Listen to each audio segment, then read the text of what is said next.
use Pinterest to brainstorm my novels, as you see me playing here.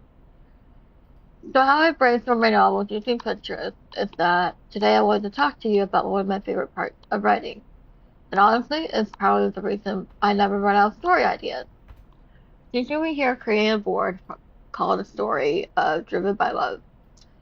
And I don't use Pinterest to collect pretty pictures. I actually use it as one of my biggest brainstorming tools. And today I want to show you how I plan my plotting process works. Everything starts with one idea, then it spirals to several ideas. For my newest novel that I'm currently starting, Driven by Love, I started with a simple idea. I knew I wanted a romance. I never, well, I wanted fake dating, but I also knew I wanted a girl who owned a garage. That was basically it. I didn't know the entire plot. I didn't know every chapter. I just had a few pieces. This is honestly where brainstorming begins. I ask myself things like, what kind of garage is it? Where is it located? What kinds of cars does she work on? Who are your customers? What makes this car garage different from every other car garage? Every question leads to another question. Then this is where Pinterest comes in. Once I have those questions, I go to Pinterest.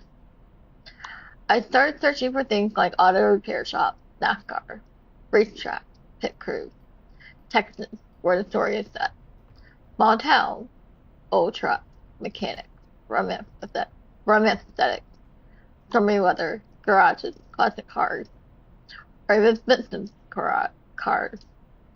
I'm not looking for the perfect picture. I'm looking for ideas. Every pin has a purpose and a section. For world building, I have a section. For characters, I have a section. And I'm not thinking, oh, that's pretty. Instead, I'm asking, could this be in Carly's garage? And that's the main character of my story, Carly. And her shop is called Carly's Cars. And I thought that was pretty clever, to be honest. And what would my characters argue about? What would Troy drive his truck? Could this brace inspire a chapter? Would my characters argue here? Finally, one picture turns into an entire scene. Pinterest helps me discover the story. One thing I noticed, I don't always find the story by thinking really hard. Sometimes I discover it by writing.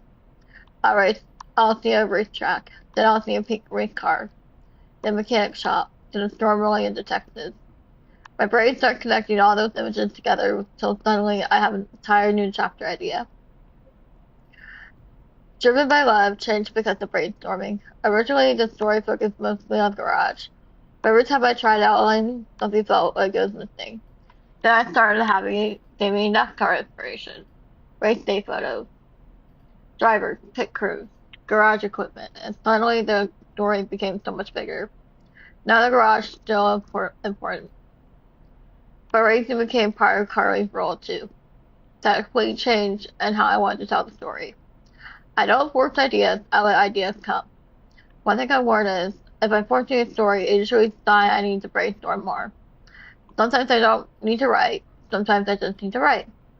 Sometimes I just need to collect information. I spend an afternoon pinning ideas, looking at settings. I give myself a few days of doing this. Researching careers, finding little details, and before I know it, I'm excited to write again. Pinterest becoming my visual outline. Instead of writing outline with index cards, some use spreadsheets, some use giant outlines. But for me, Pinterest becomes my visual story map. When I open my board, I can immediately remember the feeling of the novel, the characters, the setting, the atmosphere, the romance. It pulls me back into the world instantly.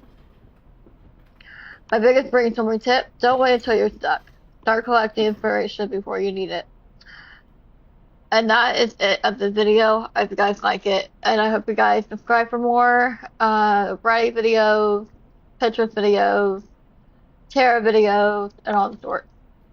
I hope you guys liked today's video. Don't forget to like, comment, and subscribe. And I'll see you guys in my next one.